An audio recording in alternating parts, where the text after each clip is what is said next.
22 मार्च, यही वो तारीख थी जब आज से ठीक 1 साल पहले हिंदुस्तान में पहली बार जनता कर्फ्यू लगा।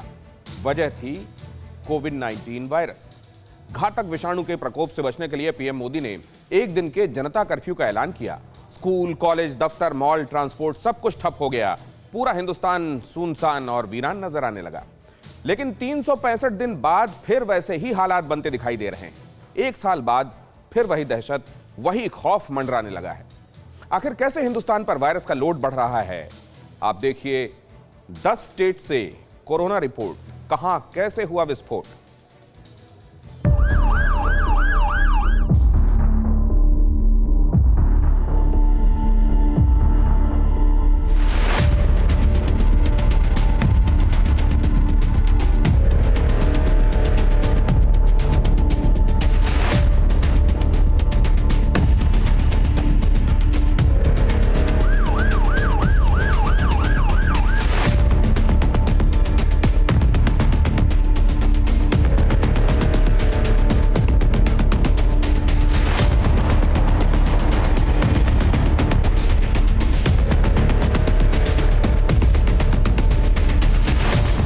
सैंतालीस 47,000 से ज्यादा कोरोना संक्रमण के नए केस।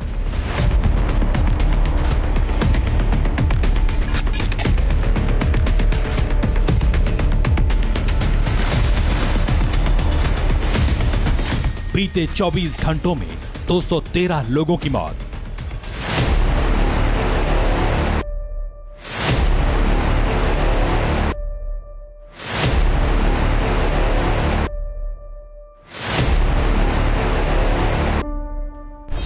देश के 10 राज्यों में घातक विषाणु का भीषण प्रकोप।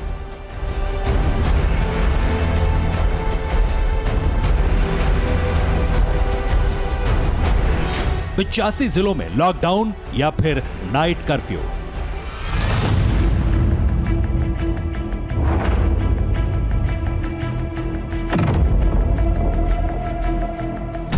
बीस महानगरों में कोरोना वेव से हालात बेकाबू।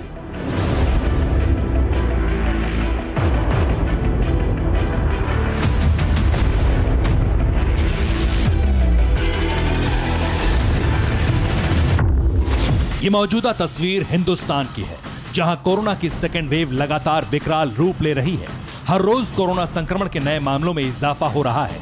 हर रोज जानलेवा महामारी के चलते डेथ मीटर बढ़ रहा है। हर रोज देश के अलग अलग कोनों में किलर कोरोना रफ्तार से बढ़ रहा है।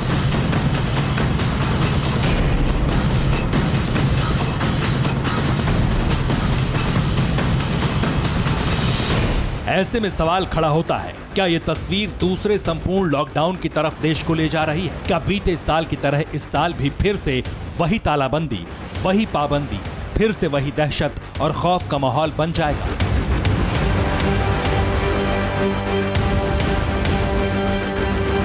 क्योंकि देश के अलग अलग इलाकों में जिस अंदाज में कोरोना पांव पसार रहा है, जिस तरह से लोगों को अपने शिकंजे में जकड़ रहा है, कहीं ना कहीं ये बड़े खतरे का सिग्नल है। और इस खतरे की आहट को बताने के लिए आपको ठीक 1 साल पुराना यानी 22 मार्च 2020 का वो आंकड़ा दिखाते हैं जब हिंदुस्तान में कोरोना ने दस्तक देनी शुरू की थी। पहले आप उस आंकड़े को देखिए। 22 मार्च 2020 को कोरोना संक्रमण के 324 मामले सामने आए थे और 4 लोगों की मौत हुई थी। महज 324 कोरोना संक्रमण के केस और 4 लोगों की मौत। खैर, 1 साल पुराने आंकड़े की तुलना आज से करना बेमानी है, क्योंकि बीते साल मार्च महीने में कोरोना वायरस ने भारत में एंट्री ही की थी। लेकिन अब 1 साल का वक्त बीत चुका है। इस दौरान कोरोना अपने पीक पर भी रहा और हिंदुस्तान ने इस वायरस के खिलाफ जंग भी जीती। 2021 की शुरुआत में तो ऐसा लगा मानो भारत से कोरोना का नामो निशान ही मिट जाएगा। इसी बीच कोरोना वैक्सीनेशन का काम भी शुरू हो गया। लेकिन फरवरी 2021 से कोविड के मामलों में फिर से उछाल देखने को मिला।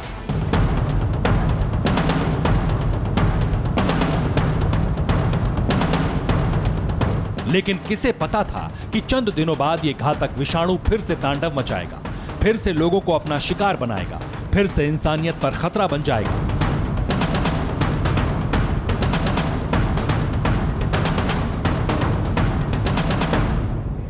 कोरोना की सेकंड वेव बड़ी ही तेजी के साथ देश के तमाम राज्यों में फैल रही है। अगर बात बीते 24 घंटों की करें तो महाराष्ट्र में 30,535 नए संक्रमण के मामले सामने आए हैं। पंजाब में यह आंकड़ा 2644 का है।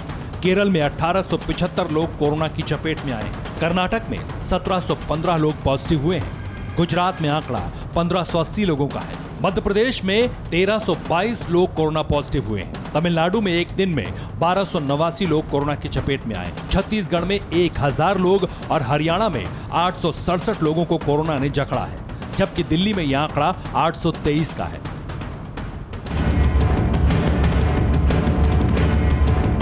ये तो सिर्फ देश के 10 वो बड़े राज्य हैं जहां कोरोना का संक्रमण बहुत तेजी से फैल रहा है। आप ये जानकर हैरान रह जाएंगे कि 21 मार्च को देश में कोरोना के जितने भी नए केस सामने आए हैं, उनमें से करीब 98% केस तो सिर्फ इन्हीं राज्यों से हैं। अब आप भी अंदाजा लगाइए आखिर खतरा कितना बढ़ता जा रहा है। ऐसे में राज्य सरकारें कोरोना की सेकंड वेव को रोकने के लिए अलग अलग कदम उठा रही हैं। सबसे ज्यादा केस महाराष्ट्र में सामने आए हैं। देश का ये राज्य कोरोना का एपिसेंटर बनता जा रहा है।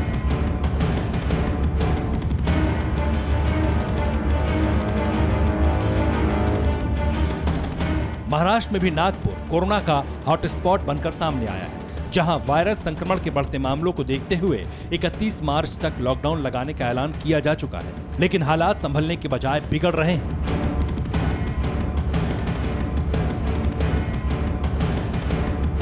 जिस प्रकार से ये कोरोना की कड़ी बढ़ते जा रही है, इसको तोड़ना जरूरी है। इसलिए प्रशासन की ओर से कड़े कदम उठाते हुए पुलिस कार्रवाई हर जगह हो रही है।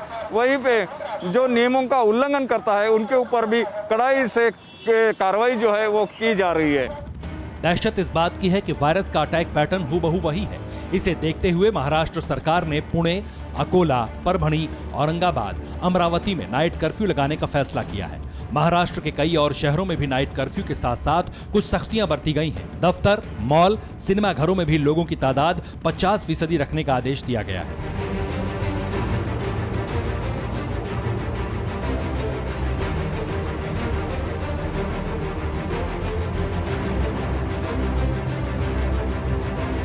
साल 2020 की तरह इस बार भी वायरस देश के महानगरों को टारगेट कर रहा है। सबसे ज्यादा केस वहीं सामने आ रहे हैं। देश की राजधानी दिल्ली में भी कमोबेश वही हाल है। दिल्ली सरकार ने अब तक 700 से ज्यादा कंटेनमेंट जोन बना दिए हैं। मास्क लगाने और 2 गज की दूरी बरकरार रखने के सख्त निर्देश दिए हैं। बावजूद इसके लोग लापरवाही बरत रहे हैं। ऐसे में हमारे रिपोर्टर पहुंचे दरियागंज की एक सब्जी मंडी में, जहां बहुत कम लोगों ने मास्क पहन रखा था और 2 गज की दूरी का तो सवाल ही नहीं उठता। दिल्ली के लोगों में अभी भी कोरोना के प्रति सतर्कता नजर नहीं आ रही। इस वक्त हम दिल्ली की दरियागंज मंडी में मौजूद हैं, जहां आपको दिखाना चाहेंगे कि कोरोना से बचाव के लिए सबसे बड़ी जो हथियार हैं, मास्क और सामाजिक दूरी, वो नजर नहीं आ रही है। आप देख सकते हैं कि यहाँ खुद जो दुकानदार हैं वो बिना मास्क के बैठे हुए हैं। भीड़ मार्ग मंडी में नजर आ रही है। हालांकि अभी 10 बजे का वक्त है और इस वक्त मंडी में भीड़ कम हो जाती है, लेकिन उसके बावजूद आप यहाँ देख सकते हैं कि लोग जो हैं वो सामाजिक दूरी का पालन करते हुए नजर नहीं आ रहे हैं। मास्क के बिना तमाम लोग यहाँ पे नजर आ रहे हैं। लगातार दिल्ली में जो नए कोरोना के मामले बढ़ रहे हैं, उसके मद्देनजर दिल्ली सरकार कुछ कड़े फैसले ले सकती है, लेकिन जो लोग हैं वो यहाँ पे बिल्कुल अभी जागरूक नजर नहीं आ रहे। एमपी में भी हर रोज कोरोना रफ्तार पकड़ रहा है। मध्य प्रदेश में सबसे ज्यादा मामले राजधानी भोपाल, इंदौर और जबलपुर से सामने आए हैं, जिसके बाद से राज्य सरकार ने इन तीनों शहरों में हर रविवार लॉकडाउन लगाने का फैसला किया। शिवराज सरकार भी कोरोना के हॉटस्पॉट जोन पर नजर बनाए हुए है। कोरोना से लड़ना है तो हमको ही सुरक्षित रहने के उपाय करने पड़ेंगे, और उपाय में सबसे प्रमुख है मास्क लगाना। तो लोग मास्क लगाएं और डिस्टेंसिंग बनाएं। गुजरात में भी हालात बिगड़ते जा रहे हैं। करीब 4 महीनों बाद गुजरात में 7 लोगों की कोरोना के चलते मौत हुई है, जिनमें से 2 मौतें अहमदाबाद और सूरत में हुई हैं, जिसके बाद से गुजरात में सख्ती बढ़ा दी गई है। गुजरात राज्य की बात की जाए तो गुजरात के 33 जिलों में कल 1565 नए केस सामने आए हैं, जिसके चलते गुजरात सरकार ने आने वाले दिनों में होली धुलेटी त्योहार के सेलिब्रेशन पर रोक लगा दी है। इस त्योहार के दौरान किसी की धार्मिक आस्था को ठेस न पहुंचे, इसीलिए होलिका का दहन कर सकते हैं, लेकिन इस दौरान भी सोशल डिस्टेंसिंग का पालन करना जरूरी रहेगा। और जिस तरह से गुजरात में कोरोना के केस बढ़ रहे हैं, उस तरह से राज्य सरकार और स्थानीय प्रशासन भी अब एक्शन मोड में आ रहा है, जिसके चलते नए ठोस कदम उठाए जा रहे हैं। राजस्थान में पिछले एक सप्ताह से कोरोना संक्रमण के आंकड़े लगातार बढ़ रहे हैं। राजस्थान में बीते 71 दिनों बाद 21 मार्च को प्रदेश के 29 जिलों में पिछले 24 घंटों में 476 नए केस सामने आए हैं, जिनमें से 86 नए मामले तो सिर्फ राजधानी जयपुर के हैं। राजस्थान सरकार ने नई कोरोना की गाइडलाइन जारी की है, जिसके तहत 8 शहरों के अंदर रात्रिकालीन कर्फ्यू लगाया गया है। वहीं बात करें जयपुर, जोधपुर और उदयपुर को छोड़कर 8 शहरों में कर्फ्यू लगाया गया है। साथ ही 10 बजे बाद जितने भी शहर है वहां पर बाजार बंद रहेंगे। साथ ही अगर आप बाहर से आते हैं तो आपको RT-PCR टेस्ट, जो कोरोना का टेस्ट है, उसकी रिपोर्ट नेगेटिव दिखानी होगी। अगर टेस्ट की रिपोर्ट आपके पास नहीं है, टेस्ट की कोई जानकारी आपके पास नहीं है, आप बाहर से आते हैं तो आपको 15 दिन का क्वारंटाइन रखा जाएगा। अब आपको उस राज्य की तस्वीरें दिखाते हैं जहां विधानसभा चुनाव होने वाले हैं। जी हां, हम बात कर रहे हैं पश्चिम बंगाल की। बंगाल में सियासी शंखनाद हो चुका है। रैलियां, चुनावी सभाएं जोर शोर से चल रही हैं। कहीं कोरोना को लेकर किसी तरह की कोई कोताही नहीं बरती जा रही। यकीन ना हो तो कोलकाता के न्यू मार्केट की इन तस्वीरों को देखिए, जहां चारों तरफ सिर्फ भीड़ ही भीड़ दिखाई दे रही है। चुनिंदा लोगों को छोड़कर किसी के चेहरे पर मास्क नहीं है। बाजारों की स्थिति क्या है, इसको दिखाने के लिए हम आपको ये तस्वीर दिखा रहे हैं। इस वक्त न्यू मार्केट की तस्वीर देखिए और पश्चिम बंगाल के आंकड़े को भी समझते चलिए। पश्चिम बंगाल में 21 मार्च 2021 तक लगभग 10,000 जो मौतें हुई हैं कोविड की वजह से और लगभग 5,80,000 केस रजिस्टर किए हैं। 10,000 मौतों के बाद क्या कुछ सीखा है कोलकाता ने, वो देखिए। और आपको बताते चले कि अभी भी जो कोरोना के केसेस हैं उनको रजिस्टर किया जा रहा है। 21 मार्च को 422 केसेस के आसपास रजिस्टर किया गया है और उसके बावजूद बाजारों की स्थिति देखिए कि भीड़ भाड़ कितनी ज्यादा है, दुकानें खुली हुई हैं, अभी भी लोग प्रिकॉशन नहीं ले रहे हैं। ठीक साल भर पहले पूरे देश में कोरोना वायरस महामारी के प्रसार को रोकने की खातिर जनता कर्फ्यू लगाया गया था। अगर इसी रफ्तार से मामले बढ़ते गए, इसी रफ्तार से लोगों की मौत होती रही, तो यकीन मानिए फिर से भारत में लॉकडाउन की जरूरत पड़ सकती है।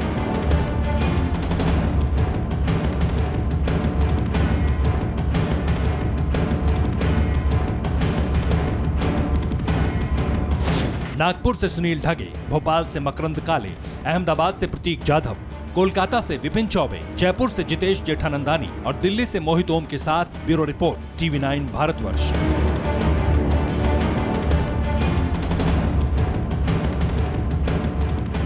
फिक्र आपकी, सोमवार से शुक्रवार रात 9 बजे सिर्फ TV9 भारतवर्ष पर।